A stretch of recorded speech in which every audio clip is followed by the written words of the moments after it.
Welcome to the School of the Lost Tribes. Your charity helps generate the lessons needed to seal the chosen before the destruction. Ecclesiasticus, Sirach Chapter 6. Topic: Overview. Sirach 6 teaches scattered Israel how to survive captivity socially and spiritually.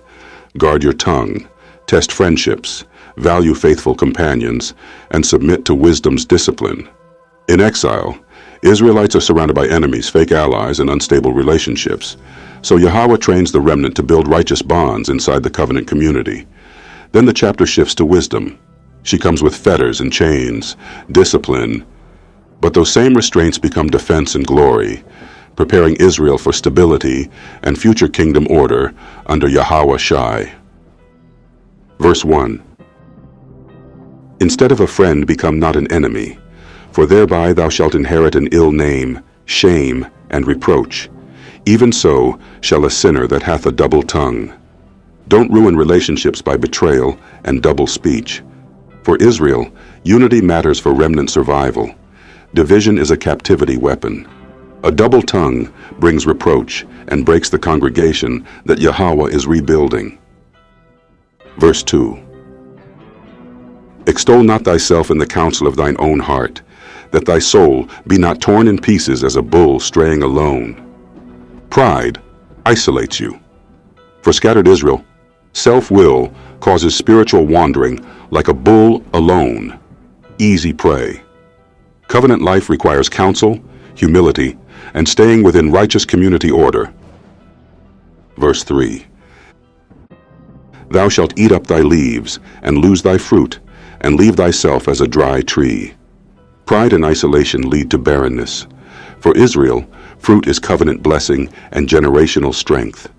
A dry tree is an Israelite cut off from wisdom and commandments. No increase, no stability, no inheritance strength. Verse 4. A wicked soul shall destroy him that hath it, and shall make him to be laughed to scorn of his enemies. Wickedness is self-destruction. For Israel in captivity, enemies already mock us. Wicked conduct increases shame. The remnant must cleanse the inward man, so we don't give enemies more reason to scorn Yahweh's people. Verse 5. Sweet language will multiply friends, and a fair-speaking tongue will increase kind greetings. Kind speech builds bridges. For Israel, this is community building, restoring brotherhood among scattered tribes. But the next verses warn that not all greetings equal loyalty, so Israel must use wisdom. Verse 6. Be in peace with many, nevertheless have but one counselor of 1,000. Be peaceable broadly, but selective deeply. For the remnant, this is survival. Many are around you, but few are trustworthy counselors. Israel must guard counsel because doctrine and decisions affect inheritance. Verse 7. If thou wouldest get a friend, prove him first, and be not hasty to credit him. Test character before trust. For scattered Israel, captivity produces many friends for advantage. Wisdom says, prove them, especially when you're building covenant fellowship. Verse 8. For some man is a friend for his own occasion, and will not abide in the day of thy trouble. Some friendships are seasonal and selfish. For Israel, the day of trouble is real. Tribulation, persecution, hardship. The remnant needs bonds that endure, not convenience relationships. Verse 9. And there is a friend, who being turned to enmity, and strife will discover thy reproach. A false friend can become an accuser. For the remnant, this warns against oversharing and careless trust, because betrayal can expose weaknesses and bring reproach into the congregation. Verse 10. Again, some friend is a companion at the table, and will not continue in the day of thy affliction. Eating companions aren't always affliction companions. For Israel, real covenant friendship shows up under pressure, like brothers in the wilderness, not just at feasts. Verse 11. But in thy prosperity he will be as thyself, and will be bold over thy servants. Some attach themselves to your good season and become overfamiliar, For Israel, prosperity attracts opportunists who overstep. Wisdom teaches the remnant to watch people when things are going well. Verse 12. If thou be brought low, he will be against thee, and will hide himself from thy face. When you fall, the opportunist disappears or turns against you. For scattered Israel, low estate is common, so the remnant must build friendships rooted in fear of Yahweh, not in benefit. Verse 13. Separate thyself from thine enemies, and take heed of thy friends. Enemies are obvious. Friends require discernment. For the remnant, this is a key captivity lesson. Infiltration and betrayal often come through friends, so Israel must be wise and watchful. Verse 14. A faithful friend is a strong defense, and he that hath found such an one hath found a treasure. A faithful friend is protection. For Israel, treasure language ties to inheritance. Covenant friendship is a resource Yahweh uses to preserve the remnant through hardship. Verse 15. Nothing doth countervail a faithful friend, and his excellency is invaluable. Faithful friendship has no equal price. For scattered Israel, this teaches value system. Don't trade loyal brethren for popularity, clout, or Babylon acceptance. Verse 16. A faithful friend is the medicine of life, and they that fear the Lord shall find him. Faithful friends heal life, especially in captivity trauma. The key: those who fear Yahweh find such friends, because covenant fear produces covenant character. The remnant must seek friendships through righteousness, not through vanity. Verse 17. Whoso feareth the Lord shall direct his friendship aright, for as he is, so shall his neighbor be also. Your fear of Yahweh shapes your circle. For Israel, this is remnant formation. Righteous people gather with righteous people, and the community becomes strong enough to carry covenant truth and prepare for kingdom order. Verse 18. My son, gather instruction from thy youth up, so shalt thou find wisdom till thine old age. Start early. For scattered Israel, restoration is generational. Teach youth covenant instruction, so the remnant doesn't repeat the rebellion that led to scattering. Verse 19. Come unto her as one that ploweth and soweth, and wait for her good fruits. For thou shalt not toil much in laboring about her, but thou shalt eat of her fruits right soon. Wisdom is like farming.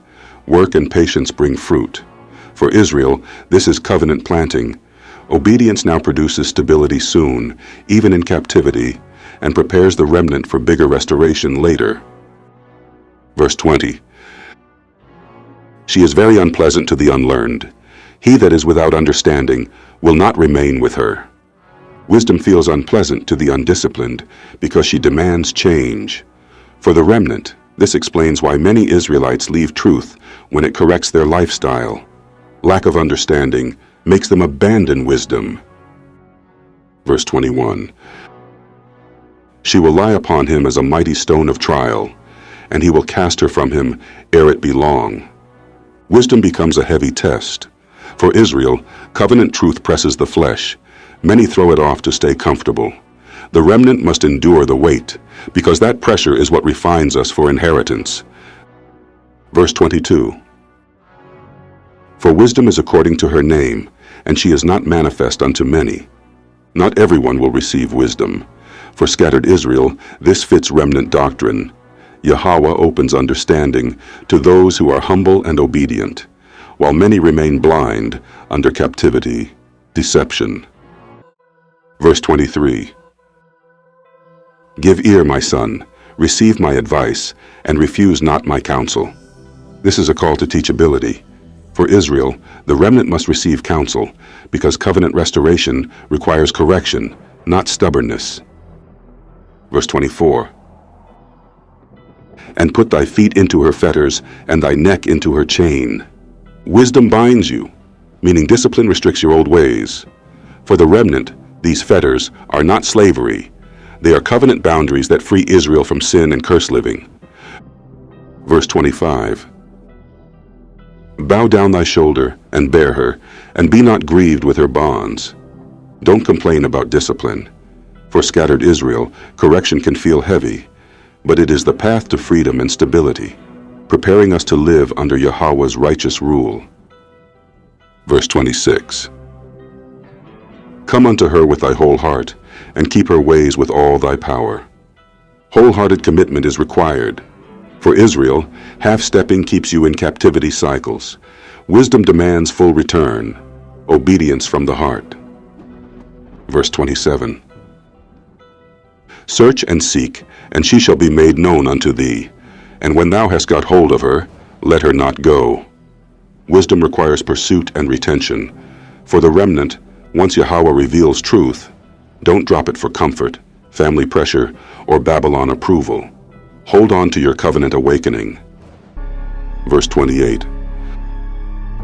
For at the last thou shalt find her rest, and that shall be turned to thy joy.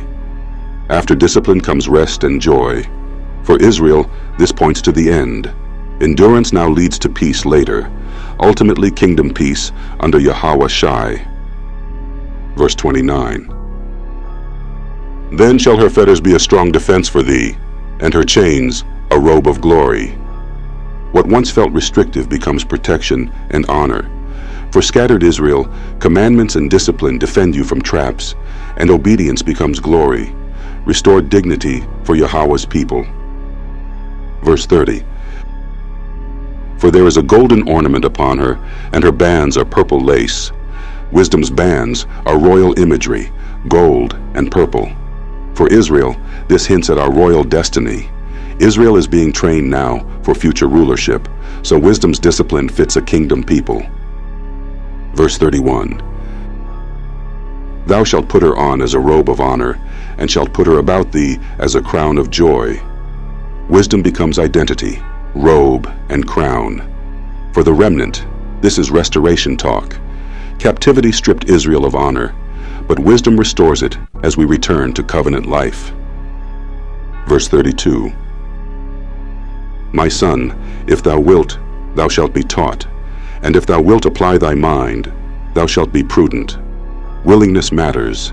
For Israel, Yahweh is teaching the remnant, but you must choose to apply your mind. Discipline is voluntary submission to Yahweh. Verse 33. If thou love to hear, thou shalt receive understanding, and if thou bow thine ear, thou shalt be wise. Love to hear, teachability again. For scattered Israel, this rebukes pride. The remnant grows by listening, not by always arguing. Wisdom enters through a bowed ear. Verse 34. Stand in the multitude of the elders, and cleave unto him that is wise. Stay around elders and wise men. For Israel, community learning matters. Wisdom is transmitted in the congregation, strengthening the remnant's doctrine and conduct. Verse 35. Be willing to hear every godly discourse, and let not the parables of understanding escape thee. Don't miss instruction. For scattered Israel, parables and discourse build judgment and discernment, needed to survive deception and to prepare for Israel's restoration. Verse 36. And if thou seest a man of understanding, get thee betimes unto him, and let thy foot wear the steps of his door. Seek mentorship. For Israel, this is how the remnant stabilizes. Learning from the understanding prevents error and helps rebuild covenant culture. Verse 37. Let thy mind be upon the ordinances of the Lord, and meditate continually in his commandments. He shall establish thine heart, and give thee wisdom at thine own's desire. This is the foundation verse. Meditate on Yahweh's ordinances and commandments. For scattered Israel, that's the root out of captivity confusion. Yahweh establishes the heart through his law, and wisdom comes as a gift to the obedient, preparing Israel for salvation and the kingdom under Yahweh Shai.